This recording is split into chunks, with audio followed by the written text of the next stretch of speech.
적이 최첨단 탐지 혹은 경보 체계를 무력화시킬 수 있는 스텔스 능력은 미래 첨단 무기들이 갖추어야 할 기본 성능이자 승리를 위한 필수 조건으로 인식되고 있습니다. 흥미로운 사실은 최첨단 정보통신기술 및 제4차 산업혁명의 눈부신 발전 덕분에 스텔스 기술이 적용되는 무기체계의 숫자와 활용 범위 역시 점점 더 확대되고 있다는 것입니다. 그래서 이번에는 하루가 다르게 진화하고 있는 스텔스 기술을 소개해보도록 하겠습니다. 미 공군이 보유하고 있는 BA 스텔스 폭격기를 정확히 탐지해 추적할 수 있는 기술은 아직 등장하지 않고 있다. 때문에 일부 국가는 BA 폭격기의 동형에 촉각을 곤두세우며 민감하게 반응하는데 바로 스텔스 무기의 진영성 때문이다. 스텔스 무기가 처음 대중에게 각인된 역사적 사건은 지난 1991년 미국을 중심으로 하는 다국 적군과 이라크 사이에 벌어진 1차 걸프 전쟁이었습니다. 당시 혜성처럼 등장한 미공군의 F-117A 나이트 호크 스텔스 공격기는 이라크군의 조밀한 방공망을 휘젓고 다니며 바그다드 및 이라크 내 주요 전략시설을 정밀 폭격했습니다. 이후 미국은 1997년 다목적 스텔스 폭격기인 B-2 스피릿을, 2005년 스텔스 제공 전투기인 F-22A 레터를, 2015년 다목적 5세대 스텔스 전투기인 F-35 라이트닝 II를 차례로 실전 배치하며 본격적인 스텔스 무기의 시대를 열었습니다. F-35의 각파세형은 미공군, 해군 및 해병대뿐만 아니라 미국의 주요 동맹국에도 수출되어 서방 세계의 표준 스텔스 전투기로 운용되고 있다. 우리나라 공군 역시 지난 2019년부터 F-35E를 전력화 중에 있으며 이를 통해 명실상부한 5세대 스텔스 전투기 운용 국가 대열에 당당히 합류했다. 특히 F-35는 기본형인 공군형과 파생형인 해군형 및 해병대형이 있으며 스텔스 기술이 적용된 군용기 중 최초로 미국의 주요 동맹국에도 수출된 것이 특징입니다. 과거 F-117 스텔스 공격기는 물론 B-2 스텔스 폭격기와 F-22 스텔스 제공 전투기가 군사기밀을 이유로 수출이 금지되었던 것에 비하면 큰 변화라고 할 수 있습니다. 우리나라 역시 지난 2019년부터 F-35E를 전력화 중이며 이를 통해 명실상부한 5세대 스텔스 전투기 운용 국가 대열에 당당히 합류했습니다. 이것이 전부가 아닙니다. 가까운 미래에는 스텔스 전투기는 물론 스텔스 드론, 스텔스 전차, 스텔스 잠수함과 군함 등 최첨단 스텔스 무기들이 실전 배치되어 전쟁에서 활약할 것으로 예상합니다. 스텔스 능력이란 적의 최첨단 탐지 혹은 경보 체계에 포착되지 않거나 무력화시킬 수 있는 능력 혹은 나 자신의 존재를 숨겨 생존 가능성을 극대화할 수 있는 은폐 기술로 요약할 수 있습니다. 스텔스 능력은 대응하는 탐지 혹은 경보 체계에 따라 크게 레이더 스텔스, 적외선 스텔스, 음향 스텔스, 시각 스텔스 등으로 구분할 수 있으며 군사 분야에서는 스텔스 대신 초접 탐지성이라는 단어를 사용하기도 합니다. 미 공군이 홍보 책자를 통해 공개한 일반 전투기와 스텔스 전투기 및 스텔스 폭격기의 RCS 비교 자료. 일반 전투기는 물론 새와 비교해도 스텔스 폭격기와 스텔스 전투기의 RCS 값이 비슷하거나 오히려 더 낮다는 사실을 확인할 수 있다. 그럼 가장 널리 알려진 레이더 스텔스 기술에 대해 알아보도록 하겠습니다. 레이더 스텔스 기술이 적용된 스텔스 전투기나 스텔스 폭격기는 레이더 반사 면적이 기존 전투기나 폭격기에 비교할 수 없을 정도로 작으며 여기에 더해 레이더 전파 흡수 도료나 레이더 전파 흡수 소재 등을 적절히 활용해 레이더와 같은 장거리 탐지 수단으로부터 자신의 존재를 숨길 수 있습니다. 일반적으로 B-52H와 같은 폭격기의 RCS 값을 100제곱미터로 보았을 때 부분적인 스텔스 기술이 적용된 B-1B 폭격기의 RCS 값은 10제곱미터, F-15와 같은 대형 전투기의 RCS 값은 5에서 6제곱미터, F-16과 같은 전투기의 RCS 값은 3에서 4제곱미터 내외로 알려져 있습니다. 그렇다면 스텔스 기술이 적용된 스텔스 폭격기나 스텔스 전투기의 RCS 값은 얼마나 될까요?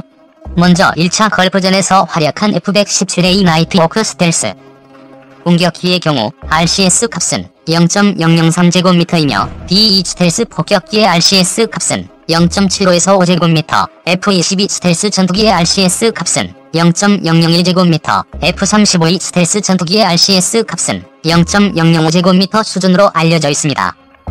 참고로 새의 RCS 값은 0.01제곱미터이며 작은 벌레의 RCS 값은 0.001제곱미터입니다. 보통 스텔스 무기라고 하면 대부분 사람들은 걸프전 당시 맹활약한 F-117A 공격기부터 스텔스 전투기의 상징인 F-22A 전투기와 F-35 전투기, 독특한 형상의 B-2 폭격기 등을 생각합니다. 하지만 ICT와 4AR 덕분에 영화 속에서나 가능할 것 같았던 최첨단 스텔스 무기들이 속속 등장해 활약하고 있습니다. 예를 들어 미국 중앙정보부와 미 공군이 함께 운용하고 있는 RQ-170 센티넬 무인 정찰기는 독특한 형상과 스텔스 능력으로 유명합니다. 009년 12월 미 공군이 그 존재를 인정하기 전까지 베일에 가려진 존재였으며 주야간 및 기상과 관계없이 정찰이 가능한 각종 최첨단 탐지 센서와 강력한 전자전 능력을 갖추고 있는 것으로 알려졌습니다.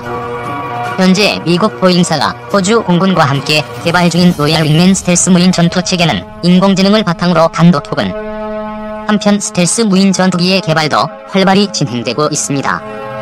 먼저 미 공군은 저가 소모성 항공기 기술 계획의 일환으로 미국 방위산업체인 크라토스 디펜스 앤드 시큐리티 솔루션즈와 함께 XQ-58A 발키리 스텔스 무인 공격기를 개발하고 있습니다.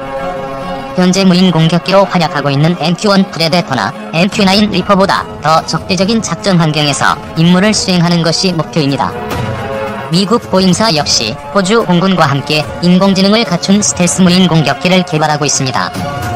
로얄 윙맨으로 불리는 이 스텔스 무인 전투 체계는 보잉이 자체 개발 중인 무인 공군력 집단화 체계의 일부이며 단독 혹은 대규모 편대를 구성해 다양한 임무를 수행하는 것이 목표입니다.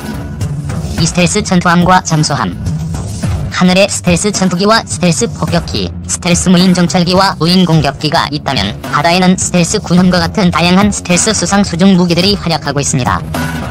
특히 미 해군이 심혈을 기울여 실전 배치하고 있는 주무할트급 구축함은 레이더 및 적외선 스텔스 기술이 적용된 21세기형 최첨단 전투함이라 부를 수 있습니다. 외형부터 이미 기존의 전투함과는 완전히 다른 주무할트급 구축함의 RCS 값은 같은 배수량의 일반 전투함의 RCS 값이 5000제곱미터 수준인 것에 비해 100제곱미터 수준에 불과하며 이것은 배수량 300톤, 선체 길이 50m 내외의 일반 어선과 비슷한 수준이라고 합니다. 여기에 더해 본격적인 적외선 스텔스 기술을 적용해 선체 및 엔진에서 발생하는 열과 배기가스 방출을 최소화하고 망망대해에서조차도 민끄거래 수준으로 자신을 숨길 수 있습니다. 미 해군이 심혈을 기울여 실전 배치하고 있는 주무할트급 구축함은 레이더 및 적외선 스텔스 기술이 적용된 21세기형 최첨단 전투함이다. 21세기 미래 해전을 책임지게 될 수상 전투함들이 스텔스 기술을 바탕으로 진화를 거듭하고 있다면 그 존재 자체가 스텔스인 잠수함의 전략적 가치와 중요성은 여전히 유효합니다. 일부에서는 최초의 스텔스 무기는 스텔스 전투기가 아닌 잠수함이라고 주장할 정도로 잠수함의 은밀성과 지명성은 이미 제1차 세계대전 당시부터 공인됐습니다. 제1차 세계대전 당시 여러 제약에도 불구하고 잠수함은 전기 모터와 배터리 덕분에 수중에서 은밀히 적함을 공격할 수 있었고 큰 성과를 거둘 수 있었습니다. 이후 제2차 세계대전 당시에는 더욱 다양한 기술의 등장과 잠수함 전력을 효율적으로 활용하는 전술로 잠수함의 지명성은 더욱 높아졌습니다. 잠수함의 공격에 대응하기 위해 수중음파 탐지기와 폭내 같은 대응 무기들이 개발되기도 했으나 수중음파 탐지기의 음파를 흡수할 수 있는 소재와 더 깊은 심도로 장항할 수 있는 튼튼한 설계로 기술적 우위를 유지할 수 있었습니다. 현대의 잠수함은 고무조각처럼 보이는 수중음파 흡수 타일과 저소음 프로펠러 등 다양한 스텔스 기술과 원자력 및 공기가 필요하지 않은 추진기관 덕분에 더욱 은밀하고 치명인 존재로 거듭나고 있습니다. 이러한 스텔스 능력을 바탕으로 잠수함은 다양한 임무를 수행하고 있으며 현대 해군력의 중심축 중 하나로 활약하고 있습니다. 21세기 미래 보병의 특징을 논할 때 빠지지 않고 등장하는 것이 바로 시각 스텔스 기술이 접목된 최첨단 전투복의 등장입니다. 물론 세계 각국의 보병이 착용하는 현대식 전투복에도 다양한 색상과 형태의 위장 무늬를 통한 시각 스텔스 기술이 적용되어 있습니다. 하지만 가까운 미래에 등장할 것으로 예상하는 최첨단 전투복은 신소재 원단과 나노머신 및 착용형 기기 기술을 바탕으로 자연스럽게 주변 환경과 동화되거나 자신의 존재 자체를 완전히 숨길 수 있는 것이 특징입니다. 통일성과 범용성을 강조할 수밖에 없는 군용 전투복의 위장무늬 발전이 더디게 진행되고 있는 반면 민간 시장에서는 다양한 위장무늬의 맞춤형 전투복이 등장해 판매되고 있다. 특히 ICT 및 4AR의 눈부신 발전은 새로운 개념의 위장복 탄생을 눈앞에 현실로 앞당기고 있다. 흥미로운 사실은 과거 투명망토와 같이 마법의 힘 혹은 외계 문명의 기술로밖에 설명할 수 없던 시각은폐 기술에 대한 묘사가 점점 더 구체적이고 실현 가능한 형태로 바뀌고 있다는 것입니다. 가까운 미래의 광학위장 혹은 능동위장으로 불리는 시각은폐 기술이 적용된 전투복 혹은 전투 장비가 등장한다면 미래의 육군은 더 은밀하고 치명적인 임무 수행이 가능할 것으로 예상합니다. 위장 무늬와 위장색을 주변 환경에 맞춰 자유자재로 변경하는 것은 물론 여기에 더해 체온 등을 차단하고 다양한 탐지 수단으로부터 완벽하게 자신의 존재를 은폐할 수 있기 때문입니다. 현대에는 생존성을 극대화하기 위해 다양한 탐지 수단으로부터 자신의 존재를 숨기고 위장하기 위한 대응 기술이 개발되고 있으며 그 중심에 스텔스 기술이 있습니다. 전투기와 전투함, 잠수함은 물론 이제 전차와 장갑차 같은 기갑 장비에서 일반 병사의 전투복까지 다양한 영역에서 스텔스 기술이 활용되고 있는 것입니다. 스텔스 기술 역시 단순히 RCS 값을 줄이는 수준이 아니라 외부 형상과 발산하는 열을 주변과 비슷하게 맞추고 소음을 최소화하는 등 완전히 자신의 존재를 카멜레온처럼 감추는 수준까지 발전하고 있습니다. 지난 2019년 한화 디펜스가 호주 정부의 미래형 궤도장갑차 획득 사업에 따라 호주 방위사업청에 납품한 레드백 보병 전투 장갑차 세대는 스텔스 및 최첨단 기술이 집약